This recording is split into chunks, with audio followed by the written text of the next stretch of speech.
تعالوا نسمع الواقعة دي الأول من أهل إيمان الله يرحمها.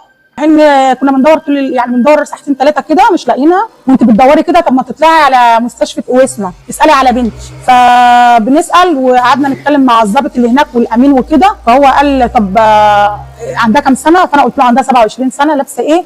قلت له حضرتك اخوها اللي يعرف، لان هي جايه من بلد جنبنا متجوزه. اخوها اللي يعرف لابسه ايه يا محمد؟ قال لك عبايه وطرحه وكده، يعني هو اللي عارف الاوصاف بتاع العبايه لانها كانت كل ما بتيجي بتلبس عبايه شكل. فقالوا خلاص تعرفوا عليها، تنزلوا تعرفوا في واحده جايه مقتوله مضروبه من بلدكم. فانا الموضوع كان بعيد عننا خالص، انا مش مصدقه ان هي. فانا قلت له عادي احنا نشوفها عادي، لو بنتنا هنقول هي، لو مش هي خلاص. ففعلا نزلنا انا ومحمد اخوها، فهم بيخرجوها من الثلاجه بيشدوها لنا من الثلاجه، فاحنا بنبص يعني احنا مش هي ديت، احنا مش مصدقين ان هي دي، لان ملامحها كانت متغيره، هي مضروبه ووشها مورم وكده. فاحنا برضو عمالين نبص ونرجع ونبص ونرجع، بصينا لقيناها هي. اخوها اللي اتعرف، اخوها صوت وزعق وقعد بقى كده يعني يتعصب وكده، وقعد يصوت ويعيط وقال اختي ايمان، اختي بنتنا كانت سايحه في دمها. هي لو راحت تقابل واحد زي ما بيقولوا وعمالين يقولوا ويشوهوا في صورتها عشان حقها يضيع، ما كانتش هتاخد واحده اللي هي بنت عمها او واحده من الجيران تروح معاها.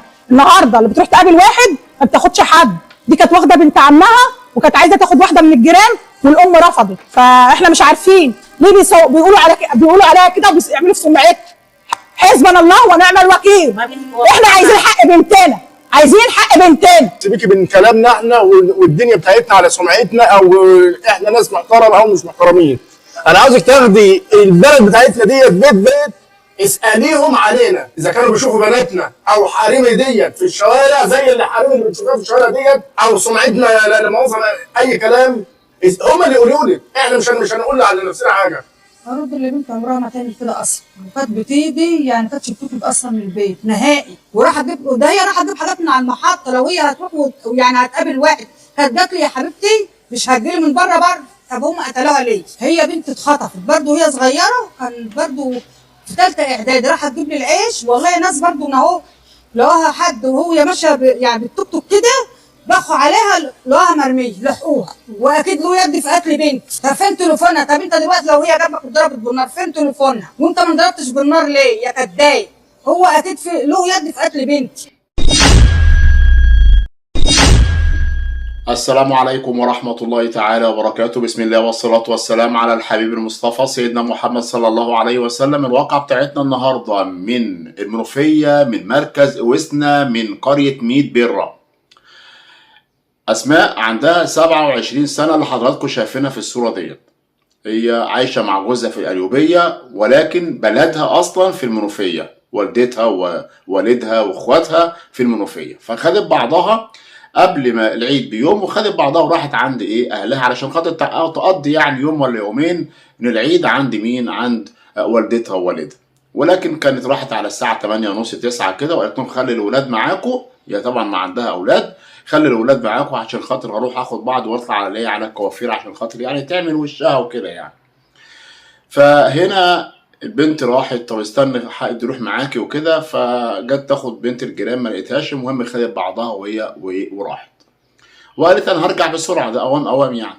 الساعه 10 جت، الساعه 11 12 واحده، ايه الحكايه؟ في ايه؟ ما رجعتش ليه؟ يتصلوا بيها الموبايل ما بيردش. الحكايه طبعا قلقوا عليها، قعدوا يلفوا عليها البلد كلها وراحوا الكوافير، ما فيش حد. دي كانت هنا ومشيت بدري.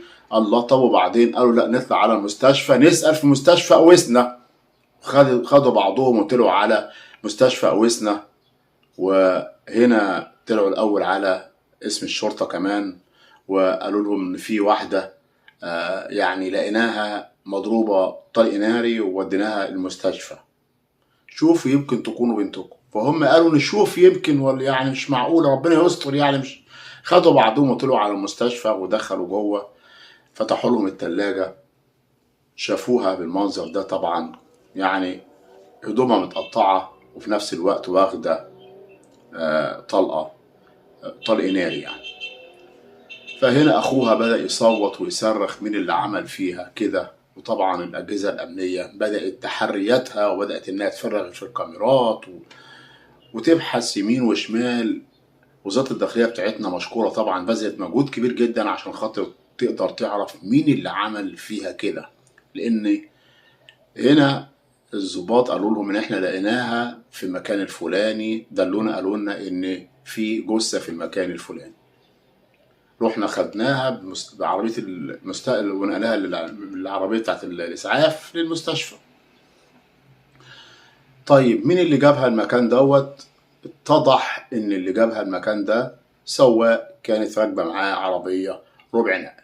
هنا بقى الكلام طلع كتير قوي بقى، ازاي وايه اللي ركبها مع السواق وهي كانت بتعمل ايه مع السواق، والكلام طلع كتير على رجال السوشيال ميديا ولا الناس. فطبعا هنا عشان كده حضراتكم سمعتوا اهلها وهم بيتكلموا وبيقولوا اللي احنا سمعتنا في البلد اسالوا علينا بيت بيت، مش عشان خاطر راكبه مع السواق نطلع كلام. هي خلاص دلوقتي بين ايد ربنا، هي لو موجوده كانت دفعت عن نفسها، كنتوا تقولوا اللي تقولوه، ولكن دي واحده خلاص بين ايد ربنا، ما ينفعش ان احنا نخوض في اعراض الناس. نقول بقى كانت راكبه معاه ليه وهم كانوا في المكان الفلاني ده ليه.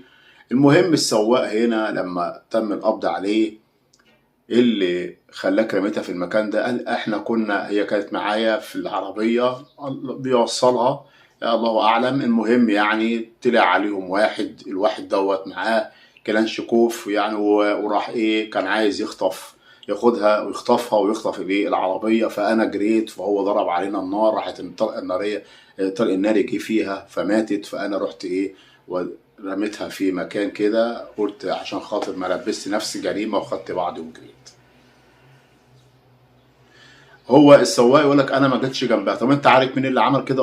اللي اعرفه ده واحد مسجل، راجل بلطجي ومعروف هنا في المكان الفلاني وعليه احكام وكلام من ده وكده. المهم طبعا هنا الاجهزه الامنيه بدات تبحث عن اللي هو قال عليه دوت، لقوا ان هو مستخبي فين بقى؟ هربان ومستخبي في التبين.